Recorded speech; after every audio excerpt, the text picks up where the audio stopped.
Teacher అందరికి ఒకేలాగా చెప్తారు. అయినప్పటికీ ఒకరు ఫస్ట్ ర్యాంక్, ఒకరు సెకండ్ ర్యాంక్, ఒకరు ఫోర్త్ ర్యాంక్, ఒకరు ఫెయిల్ అవుతారు. ఎందుకు? టీచర్ చెప్పిన దాంట్లో తేడా లేదు.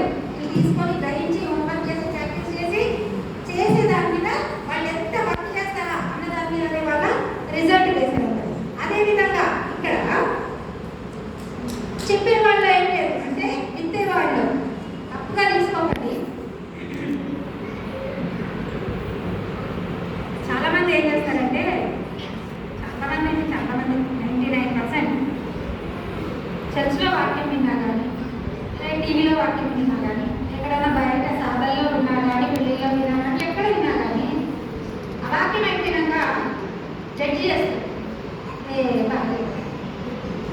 అదే చెప్పిండు, ఏం చెప్పిండు చెప్తే నిద్ర వచ్చింది జడ్జి చేస్తారు. అని దేవుడు క్లియర్గా ఏం చెప్తున్నాడు? విత్తేవాడిలో లోపము లేదు, విత్తనంలో లోపము లేదు. చెప్పేవారిలో అది పాస్టర్లు కావచ్చు, ఇంజనీర్లు కావచ్చు, ఇంకే సమలే కావచ్చు, ఇంకేదైనా కావచ్చు, చెప్పేవారిలో విత్తేవారిలో వాళ్ళు కేవలం విత్తుతున్నారు. విత్తనంలో లోపం లేదు, విత్తేవారిలో లోపం లేదు. ఎక్కడుంది లోపం? నేలలో ఉంది లోపం, మీ హృదయాలలో ఉంది లోపం. దాన్ని శుభ్రపరచుకోండి, దాన్ని సేద్యపరచుకోండి. అప్పుడు ఆ విత్తనం ఫలిస్తుంది. పాస్టర్ బాగా చెప్తలేడు, నిద్ర వస్తుంది, ఏం చెప్తాడో ఏమో అర్థమే కాదు. ఇవన్నీ మనం సాధారణంగా మన లైఫ్ టైంలో ఎప్పుడో ఒకప్పుడు ఇచ్చిన కమెంట్సే. ఎప్పుడు ఇస్తారని కూడా అనట్లేదు. మన లైఫ్ టైంలో ఎప్పుడో ఒకప్పుడు ఎవరిదో ప్రసంగం విని ఇలా మనం అన్నవాడమే అని దేవుడు క్లియర్గా చెప్తున్నాడు. విత్తేవాడిలో ఎలాంటి లోపము లేదు. వాళ్ళు దేవుడికి నిదర్శనంగా దేవుడి వాక్యాన్ని మోసుకొచ్చి మనకి ఇస్తున్నారు, అంతే. విత్తుతున్నారు, విత్తనాన్ని ఇస్తున్నారు. మనలో ఉంది లోపం. నీ నేల ఎట్లుందో చూసుకో, ఏమేమి పెట్టుకున్నావో హృదయంలో చూసుకో, ఎలాంటి ముళ్ళ పొదలు ఉన్నాయో చూసుకో, వాటిని క్లీన్ చేసుకో. ఇంకొక విషయం కూడా తెలుసుకున్నా, అంటే ఇవన్నీ నేను స్టడీ చేస్తుంటే అది నేను కూడా ఒకప్పుడు ఇట్లా కదా, నేను కూడా ఒకప్పుడు ఇట్లా కదా అని నాకు ఎంతో దేవుడి కథల్లో చూపిస్తూ ఉంటాడు అన్నమాట. ఇంకో విషయం కూడా తెలుసుకున్నా, నిజంగా నాకు అది ఈరోజే తెలిసింది. అదేంటంటే నేను కూడా ఈ పాటలు పాడుతూ ఉంటాను. రాగానే స్టార్ట్ కొంచెం పాటలు పాడతారు, తర్వాత ఆరాధన క్రమాన్ని చదువుతారు, మళ్ళీ పాటలు పాడతారు. ఎందుకు ఈ శుద్ధంగా చేస్తారా? నిజంగా నేను కూడా అంటున్నాను కాబట్టి ఎందుకు ఇదంతా పాడుతూనే ఉంటారు.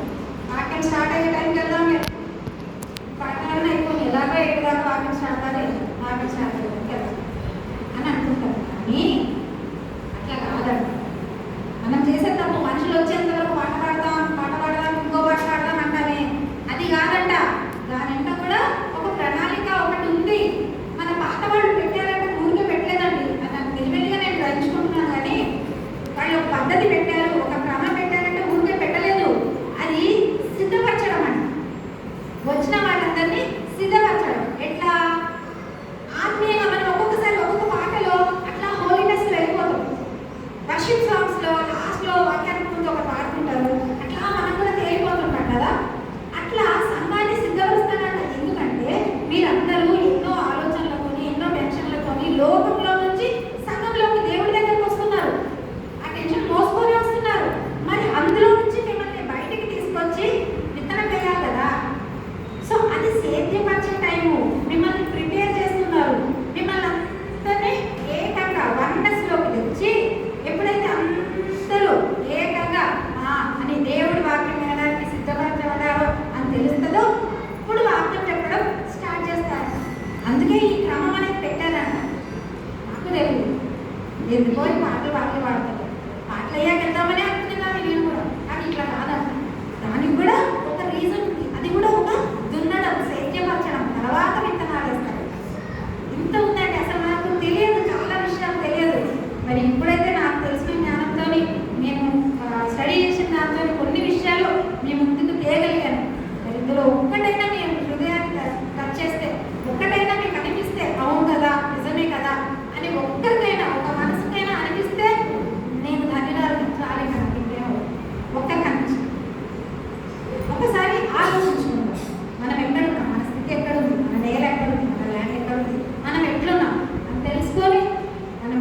దేవుణ్ణి అడుగుదాం, దేవా